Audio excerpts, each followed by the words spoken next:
So there's a huge queue of BJP leaders here waiting to come to this seat and sit here. Why?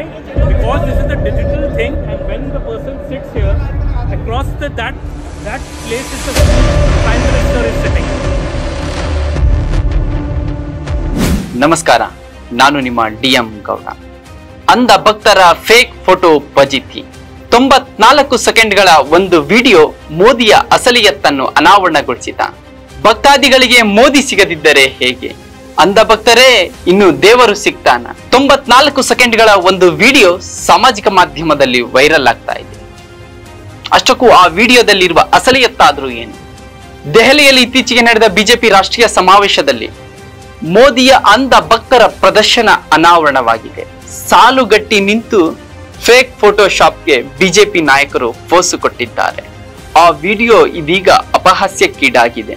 Camera ಜೀವಿಯ ಶಿಷ್ಯವೃಂದವೂ fake ಗುರುವಿನ fake ಭಕ್ತರು ಕೂಡ ಇದೀಗ ಮುಟ್ಟಾಳರಂತೆ ಕಾಣುತ್ತಿದ್ದಾರೆ. ಮೋದಿ ಪಕ್ಕ ಫೇಕಾಗಿ ಅಂಧ ಭಕ್ತರು ಕೂರಬಹುದೇ ವಿನಃ ನಿಜವಾಗಿಯೂ ಮೋದಿ ಪಕ್ಕ ಕೂರುವುದಕ್ಕೆ ಆಗುವುದಿಲ್ಲವೇನೋ ಎನ್ನುವಂತೆ ಬಿಜೆಪಿ ರಾಷ್ಟ್ರೀಯ ಸಮಾವೇಶದಲ್ಲಿ ಪ್ರಧಾನಮಂತ್ರಿ ನರೇಂದ್ರ ಮೋದಿ ಅವರ ಫೇಕ್ ಫೋಟೋಶಾಪ್ಗೆ ಬಿಜೆಪಿಯ ನಾಯಕರು ಕಾರ್ಯಕರ್ತರು ಕೂಡ ನಿಂತು ಒಂದು ಫೋಟೋ ಕ್ಲಿಕ್ಕಿಸಿಕೊಳ್ಳುವ ವಿಡಿಯೋ ಒಂದು ಸಾಮಾಜಿಕ ಮಾಧ್ಯಮದಲ್ಲಿ ಹರಿದಾಡ್ತಾ ಇದೆ. ಹಾಗಾದ್ರೆ ವಿಕಸಿತ ಭಾರತದ ಪರಿಕಲ್ಪನೆ ಇದೇನಾ? ಬಿಜೆಪಿ ಮತ್ತು ಪ್ರಧಾನಮಂತ್ರಿ ನರೇಂದ್ರ ಮೋದಿ ಈ ದೇಶದ ಯುವಕರಿಗೆ ನಕಲಿಯ ಅಸಲಿಯನ್ನು ಮರೆಮಾಚುವ ಒಂದು ವ್ಯವಸ್ಥಿತ ಹುನ್ನಾರಕ್ಕೆ ಏನಾದ್ರೂ ಪ್ರಧಾನಮಂತ್ರಿಗಳು ಮುಂದಾಗಿದ್ದಾರಾ? ಯಾಕಂದ್ರೆ ಅವರು ಎಲ್ಲ ಭಾಷಣಗಳಲ್ಲಿ ಹೇಳ್ತಾರೆ, ಭಾರತ ವಿಕಸಿತಗೊಳ್ತಾ ಇದೆ, ಭಾರತ ಅಭಿವೃದ್ಧಿ ಆಗ್ತಾ ಇದೆ, ಭಾರತ ಎಲ್ಲ ರಂಗಗಳಲ್ಲೂ ವಿಶ್ವ ಗುರುವಾಗುತ್ತಿದೆ ಅಂತ ಹೇಳ್ತಾರೆ ಪ್ರಧಾನಮಂತ್ರಿಗಳು. ಯಾವ ವಿಚಾರದಲ್ಲಿ?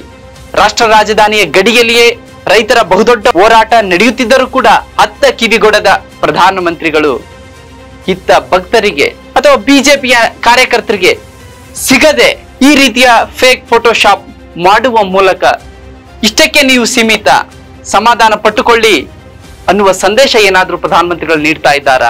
ಯಾಕಂದ್ರೆ 18 ಗಂಟೆಗಳ ಕಾಲ 18 ಗಂಟೆ ಕೆಲಸ ಮಾಡ್ತೇನೆ ಅಂತ ಪ್ರಧಾನಮಂತ್ರಿಗಳು ಹೇಳ್ಕೊಳ್ತಾರೆ.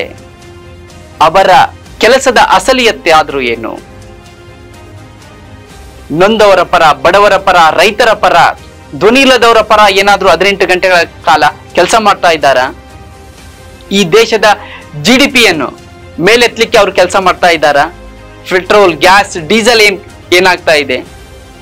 ಹಣದುಬ್ಬರ ಸಾಮಾನ್ಯ ವರ್ಗದ ಜನರಿಗೆ ಬಹಳಷ್ಟು ತೊಂದರೆ ಆಗ್ತಕ್ಕಂತ ಸಂದರ್ಭದಲ್ಲಿ ಪ್ರಧಾನಮಂತ್ರಿಗಳು ಈ ರೀತಿಯ ಒಂದು ಫೇಕ್ ಫೋಟೋಶಾಪ್ಗಳ ಮೂಲಕ ಕಾರ್ಯಕರ್ತರಿಗೆ ಚೈತನ್ಯ ತುಂಬುತ್ತಾ ಇದ್ದಾರಾ? ನಾನು ಕೂಡ ಕೆಲವೊಂದು ವಿಚಾರದಲ್ಲಿ ಫೇಕ್ ಇದ್ದೀನಿ, ನೀವು ಅದನ್ನೇ ಅನುಸರಿಸಿ ಎನ್ನುವ ಸಂದೇಶ ಈ ಫೇಕ್ ಫೋಟೋಶಾಪ್ ಮೂಲಕ ಪ್ರಧಾನಮಂತ್ರಿಗಳು ಅವರ ಕಾರ್ಯಕರ್ತರಿಗೆ ಮತ್ತು ಅವರ ಅಂಧ ಭಕ್ತರಿಗೆ ರವಾನಿಸುತ್ತಿದ್ದಾರಾ ಅನ್ನುವ ಚರ್ಚೆ ಸಾಮಾಜಿಕ ಮಾಧ್ಯಮಗಳಲ್ಲಿ ನಡೀತಾ ಇದೆ.